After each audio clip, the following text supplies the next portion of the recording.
Hello everyone, this is Veronica and welcome to study IQ. अभी recently IBPS PO का result आया है और ये बताते हुए मुझे बहुत खुशी हो रही है कि बहुत सारे स्टूडेंट्स जिनका सिलेक्शन इस एग्ज़ाम में हुआ है IBPS PO and IBPS clerical में, उनके मैसेजेस हमारे पास आए हैं कि स्टडी आईक्यू डिजिटल एजुकेशन जो स्टडी आईक्यू आप लोगों को प्रोवाइड करता है, कहीं ना कहीं उनको लगता है कि उनको फ़ायदा हुआ है हमारी वीडियोस से।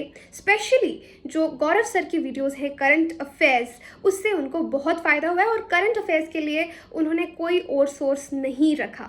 तो ये जान के खुशी होती है। ऑब्वियसली हम क्रेडिट नहीं लेते उनके सक्सेस का, लेकिन ये जान के अच्छा लगता है कि जो हमारी टीम इतनी मेहनत करती है आप लोगों के लिए वीडियोस बनाने में, उसका जो फ़ायदा है वो कहीं ना कहीं आपकी सिलेक्शंस में हमको दिखता है।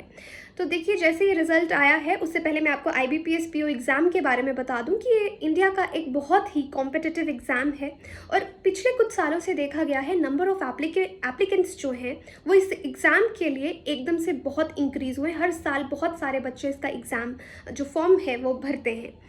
ये एग्ज़ाम बहुत डिफ़िकल्ट नहीं है, लेकिन दो चीज़ें इसके डिफ़िकल्टी लेवल को बहुत ज़्यादा इंक्रीज़ कर देती हैं। पहला कि नंबर ऑफ़ एप्लीकेंट्स बहुत ज़्यादा रहते हैं और दूसरा बहुत ही लिमिटेड टाइम में आपको ये क्वेश्चन पेपर जो है वो सॉल्व करना पड़ता है। यानी प्रीलिम्स का अगर देखें तो आपको 100 क्वेश्चन 60 मिनट्स में करने पड़ते हैं। तो ये दो चीज़ें डिफ़िकल्टी लेवल इस एग्ज़ाम का बहुत इंक्रीज़ कर देती हैं, राइट। तो अभी जितने भी स्टूडेंट्स ने हमसे कॉन्टैक्ट किया है या हमको पता चला है, हम कोशिश करेंगे उनको स्टडी आईक्यू के प्लेटफॉर्म पे लाने की।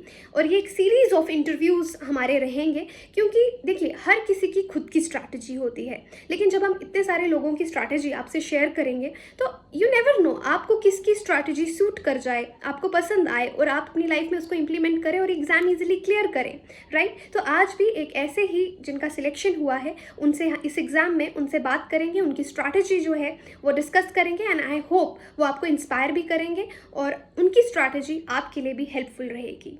So let's welcome them now. Hello Surya and welcome to Study IQ.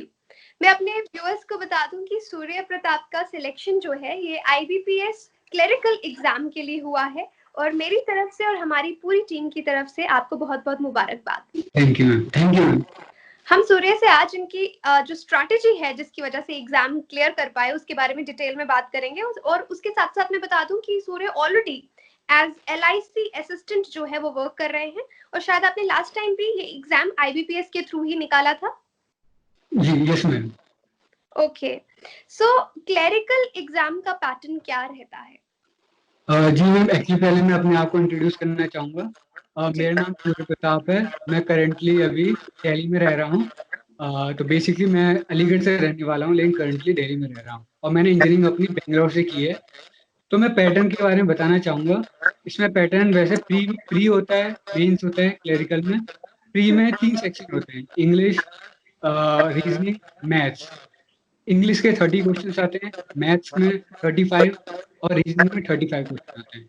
तो प्री में ऐसा और मेंस में डिफरेंट एक एक्स्ट्रा सेक्शन जुड़ जाता है जिसे जीए कहते हैं, जिसके 50 क्वेश्चन आते हैं। तो ये एक्चुअली पैटर्न है, ये प्री और मेंस का पैटर्न ऐसा है। अच्छा, प्री और मेंस का ये पैटर्न है। जैसे हमको पता है कि इस एग्जाम का डिफिकल्टी लेवल यही है कि टाइम आपको बहुत लिमिटेड मिलता है वहां पे और हर सेक्शन को शायद इंडिविजुअली पास करना पड़ता है। Yes ma'am, yes ma'am. हर सेक्शनल कट ऑफ हो जाती है, हर सेक्शन की डिफरेंट कट ऑफ जारी की जाती है। तो आपको पहले सेक्शन कट ऑफ क्लियर करना पड़ेगा, फिर बाद में आपको ओवरऑल कट ऑफ भी क्लियर करना पड़ेगा, तभी आपका selection as a different category है। ओके, तो हम पहले सिर्फ प्रीलिम्स पे बात करते हैं कि प्रीलिम्स में आपने 3 सेक्शंस बताए हमको। Yes ma'am, English, quant and reasoning. Okay, तो उनकी तैयारी, क्योंकि आपका बैकग्राउंड इंजीनियरिंग है तो मुझे लगता है इंजीनियरिंग स्टूडेंट्स को मैथ्स अच्छा आता है तो क्वांट में उनको ज्यादा प्रॉब्लम नहीं आती। तो आपने क्वांट किस तरह से प्रिपेयर किया? क्वांट एक्चुअली मैंने मैंने ऑनलाइन स्टडी पे मैंने ध्यान दिया। तो मैंने जैसे कैलकुलेशन पहले स्पीड फास्ट की, डिफरेंट वीडियोस यूट्यूब पे काफी प्लेटफॉर्म है सिखाने के लिए, उसमें स्टडी आईक्यू भी है। तो मैंने पहले अपनी स्पीड पे पहले ध्यान दिया, फिर बाद में धीरे धीरे डीआई होता है, डीआई चैप्टर उस पर फोकस किया। तो उसी प्रकार मैंने धीरे धीरे कैलकुलेशन करने के बाद मैंने धीरे धीरे डिफरेंट लेवल के क्वेश्चन सॉल्व किए डिफरेंट बुक से, देन ऑनलाइन मॉक्स लगाए मैंने। उससे उससे मेरी स्पीड काफी इंक्रीज हुई और उसके थ्रू मेरे को काफी फायदा हुआ। उसके थ्रू मैंने मैथ्स में काफी अच्छा प्रोग्रेस किया। ओके। और रीजनिंग इंग्लिश जो है उसकी स्ट्रैटेजी आपकी क्या रही? जी, इंग्लिश का तो सबसे अच्छा फंडा है कि आपको पहले कुछ भी, चाहे न्यूज़पेपर हो, मैगज़ीन हो या फिर कोई आपको जो बुक हो, नॉवेल हो, कुछ भी, तो आपको डेली या एटलीस्ट ये पढ़ते रहना चाहिए ताकि आपकी रीडिंग स्किल्स इम्प्रूव हो। मेनली इंग्लिश में रूल से ज़्यादा आपकी अगर रीडिंग स्किल्स अच्छी है, तो आपको बहुत ही अच्छे मार्क्स लाने के चांसेस हैं। तो मेरी स्ट्रेटेजी यही थी, रूल से ज़्यादा फ़ोकस मैं रीडिंग पे देता था। तो मैं कुछ ना कुछ पढ़ता रहता था। कोई भी न्यूज़पेपर हो गया, मैगज़ीन हो गया ये। और जहाँ तक बात रही रीज़निंग की, रीज़निंग में सबसे बड़ा जो क्वेश्चन रहता है, वो होता है पज़ल का। चाहे डिफरेंट टाइप के पज़ल होते हैं, सेटिंग अरेंजमेंट डिफरेंट टाइप के। अगर आपकी उसमें आपने बहुत सारी प्रैक्टिस कर रखी है, तो आईने आप रीज़निंग में अच्छे से आप स्कोर कर सकते हैं और बाकी तो मिसलेनियस आप इज़िली कर लेंगे। ओके। और फिर हम मेंस की तरफ आते हैं। मेंस जी। भी आपका ऑब्जेक्टिव रहता है। तो ये प्रीलिम्स से कैसे डिफरेंट है और शायद 3 घंटे का एग्ज़ाम आपका ये रहता है? यस मैम, एक्चुअली ये होता है कि प्रीलिम्स और मेंस में ये डिफरेंस रहता है। प्रीलिम्स का लेवल थोड़ा कम रहता है कंपेयर टू मेंस।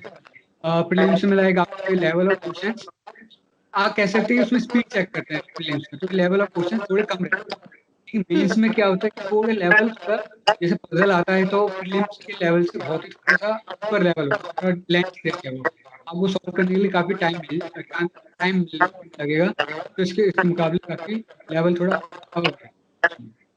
तो section wise different different marks allot होते हैं जैसे जीके होता है 50 मार्क्स का होता है, इंग्लिश 40 मार्क्स का होता है, रीज़निंग ऐसे डिफरेंट डिफरेंट आपके section wise different different marks हैं। तो आपको पहले इसमें सेक्शन कट ऑफ क्लियर करना होता है, फिर बाद में ओवरऑल कट ऑफ निकल होता है। तो मेरे जैसे मार्क्स आए थे टोटल 106 मार्क्स आए आउट ऑफ 300 मेरा भी सी थ्रू सिलेक्शन हुआ। ओके। और जो करंट अफेयर्स का पोर्शन है, वो आपने कैसे प्रिपेयर किया?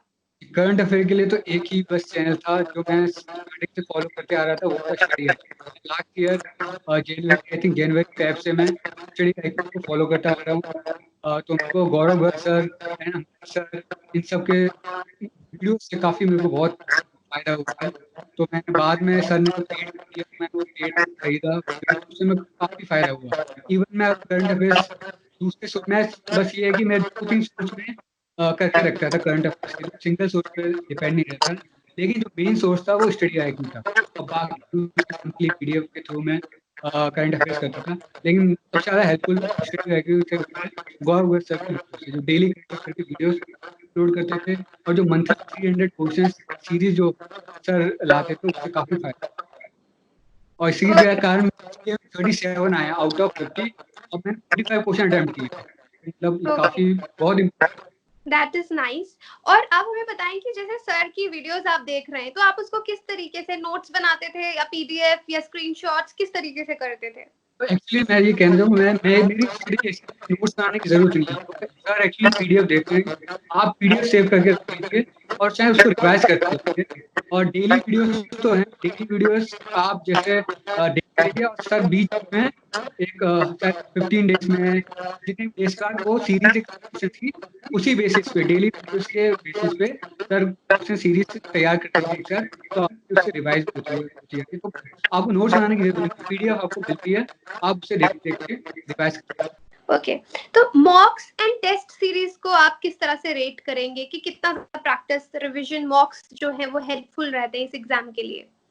रिवीजन मैम काफ़ी लाइक बहुत ही इम्पोर्टेंट चीज़ है क्योंकि एक्चुअली बिना रिवीजन की आपकी स्पीड नहीं आएगी। आप चाहे सारे टॉपिक्स पढ़ लें, लेकिन जब रिवीजन ना करें तो आपकी जो कैलकुलेशन स्पीड है, टाइम मैनेजमेंट कहूँगा, वो आपसे नहीं हो पाएगा। जैसे आपको यही नहीं पता होगा आप किसमें स्ट्रॉन्ग हैं, किसमें वीक हैं, तो आप जब क्वेश्चन करने आपके सामने स्क्रीन पे क्वेश्चन आएँगे, तो आपको पता ही नहीं चलेगा कि आप कौन-सा पहले क्वेश्चन अटेम्प्ट कर रहे हैं, कौन-सा बाद में कर रहे हैं। तो आपको इसके लिए रीज़न और आपके हर ईच टॉपिक में आपकी पकड़ मज़बूत होनी चाहिए। तो इसके लिए रिवीजन आपकी बहुत अहम है। तो आपको क्या लगता है कि ये एग्ज़ाम क्लियर करने के लिए कितना टाइम पहले जो है वो तैयारी शुरू कर देनी चाहिए? ये मैम एक्चुअली ये अगर टाइम की बात करें तो ये पर्सन टू पर्सन डिपेंड करता है। लाइक अगर देखें तो 4 मंथ्स एनफ है, किसी के लिए 6 मंथ्स एनफ है, किसी के लिए 1 ईयर एनफ है। तो बस the hmm. Main thing is that आपको कंटिन्यूअसली इनका चाहे डेली का आपको कंटिन्यूअसली आपको पढ़ते रहना चाहिए और हर टॉपिक पे आपकी पकड़ मजबूत होनी चाहिए। तो आप ऐसा नहीं है कि कोई 1 साल लग रहा है, किसी को 2 साल लग रहा है। आप ईज़िली मैं कहूँगा 4 टू 5 मंथ्स एनफ है। अगर आप कंटिन्यूअसली पढ़ रहे हैं सब कुछ एक साथ, तो 4 टू 5 मंथ्स इज़िली आप क्लियर कर सकते हैं। इसमें टाइम मैनेजमेंट पे आप क्या कहेंगे कि किस तरह से जो स्ट्रैटेजी है उसमें अपने टाइम को मैनेज करें, कब क्वांट पढ़ें, कब रीजनिंग पढ़ें या एक ही दिन में हर चीज प्रैक्टिस करें? आपके लिए क्या स्ट्रैटेजी वर्क करी? और टाइम मैनेजमेंट जैसे बहुत ही मैं बताया पहले भी काफ़ी हेल्प बहुत ही इम्पोर्टेंट है एसपीआई के काफ़ी बैंकिंग एग्जाम का। तो टाइम मैनेजमेंट कहूँगा तो मैं एक्चुअली अगर आप जैसे काम की बात लो, तो आपकी जैसे पहले बताइए उसमें कैलकुलेशन स्पीड आपको काफ़ी हाई होनी चाहिए। लाइक आपको स्क्वायर बताना चाहिए, 1 टू 50 के बीच में जो स्क्वायर है वो बताना चाहिए, क्यूबिट हो 1 टू 20 के बीच में। तो आपको ये सब फोकस करना है, कैलकुलेशन स्पीड पे आपको बढ़ानी है। फिर आप पीआई सेक्शन जो काफ़ी इंपॉर्टेंट पार्ट है क्वांट का, वो उसके क्वेश्चन आपको रेगुलरली बेसिक लेवल से हाई लेवल के लिए आपको कंटिन्यूअसली सॉल्व करते रहना है। इससे आपकी स्पीड बढ़ेगी। बीआई बहुत ही इंपॉर्टेंट पार्ट प्ले करता है। तो बाकी सेक्शन भी आप कर सकते हैं। और जहाँ तक बात रही रीजनिंग की, रीजनिंग में मैंने पहले बताया जैसे पज़ल बहुत इंपॉर्टेंट पार्ट है। तो आप पहले स्टार्टिंग में बेसिक लेवल के पज़ल स्टार्ट करें, धीरे-धीरे आप लेवल इंक्रीज़ करें और करते रहिए। दिन में जैसे मैं बोलूँगा, दिन में आप कुछ आवर्स स्टार्टिंग में क्वांट दीजिए, बीच में रीजनिंग दीजिए, फिर रात में आप नाइट में आप चाहें तो जीए पे आप डिपेंड रह सकते हैं। जीए पे आप जैसे सर के वीडियोज़ देखिए, हर डेली वीडियो सर के होते हैं, वो देखिए, तो इससे आप अपने टाइम मैनेजमेंट कर सकते हो। चाहे इंग्लिश के लिए आप कुछ भी बुक हो, चाहे न्यूज़पेपर हो, पढ़ सकते हैं। तो आप ऐसे मैनेजमेंट कर सकते हैं। ओके, तो जैसे आपने बताया वर्किंग प्रोफेशनल भी हैं, ऑलरेडी आप एलआईसी असिस्टेंट के तौर पे काम कर रहे हैं, तो वर्क काम भी करना है आपको, पढ़ाई भी करनी है, इस चीज को आप कैसे बैलेंस करते हैं? मुझे लगता है बहुत सारे लोग एग्जाम के लिए प्रिपेयर कर रहे होते हैं जो ऑलरेडी कोई ना कोई नौकरी कर रहे होते हैं, तो उनको मुश्किल लगता है, तो उन लोगों को आप क्या सजेशन देना चाहेंगे कि आपने कैसे मैनेज किया? जी, एक्चुअली सबसे बड़ी बात है कि आपको बस आपको फ़ोकस होना चाहिए। लाइक आपको जैसे आप काम कर रहे हैं, उसके बाद आप जब घर आते हैं, जितने आपके पास घंटे होते हैं, आवर्स होते हैं, आप उसमें कितना फ़ोकस करते हैं, आप उसको कितना यूटिलाइज़ करते हैं। जैसे आपको 3 घंटे या 4 घंटे मिल रहे हैं घर पे, टोटल घंटे, तो आप वो आवर्स कितने अच्छे से यूटिलाइज़ करते हैं, आपका प्लान क्या है? लाइक आपको सिर्फ़ कौन पे ध्यान देना है ये 4 आवर्स है, तो आपकी स्ट्रेटेजीज़ होनी चाहिए, अगर आप वर्किंग हैं। तो ये मैं कहना चाहूँगा कि आपको बिल्कुल स्ट्रेटेजी क्लियर होनी माइंड में आपको क्लियर होना चाहिए, आपको क्या सोचते हैं, ये है। आप तो वैसे वर्किंग प्रोफेशनल भी थे।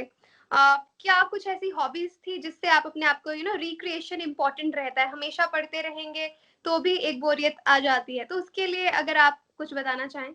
एक्चुअली मेरी हॉबीज़ लाइक ऐसे इनोवेटिव तो नहीं था, लेकिन एक्चुअली हाँ, हाँ, मैं यूट्यूब पे म्यूज़िक सुनना या बाहर क्रिकेट खेलना, ये ऐसी हॉबीज़ मेरे को पसंद है। लाइक मैं फिज़िकली बाहर एक्सरसाइज़ या कुछ भी खेलना पसंद करता हूँ, ताकि मेंटली ज़्यादा वो ना हो जाए, तो इसलिए मैं फिज़िकली ग्राउंड में जाके अपने फ्रेंड्स के साथ खेलता था, उसमें भी टाइम मैं देता था, जिससे मेंटली आप फ्रेश हुँ। और ये इंटरव्यू खत्म करने से पहले मैं आपसे पूछना चाहूँगी कि कोई सजेशन जनरल जो आप एस्पिरेंट्स को देना चाहें, जो स्पेशली इस एग्ज़ाम के लिए प्रिपेयर कर रहे हैं? मेरा एक ही सजेशन रहेगा कि आप कंटिन्यूअसली आप जिस भी एग्ज़ाम के लिए चाहें गवर्नमेंट, बैंकिंग कोई भी एग्ज़ाम आप कर रहे हैं, तो आप बिल्कुल फ़ोकस रहिए, कहीं इधर-उधर की बातों पे ध्यान नहीं दीजिए।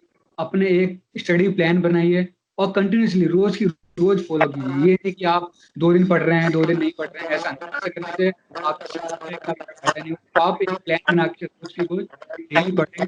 और करंट अफ़ेयर पे मैं कहना चाहूँगा कि आप डेली पढ़ें। बहुत लोग स्टूडेंट्स होते हैं जो मंथली पढ़ते हैं या काफ़ी एक-एक मंथ बाद एक साथ पढ़ते हैं, ऐसा नहीं कीजिए। डेली पढ़िए या फिर वीकली पढ़िए, तो उससे आपको काफ़ी फ़ायदा होगा। मेरे को इससे बहुत फ़ायदा हुआ।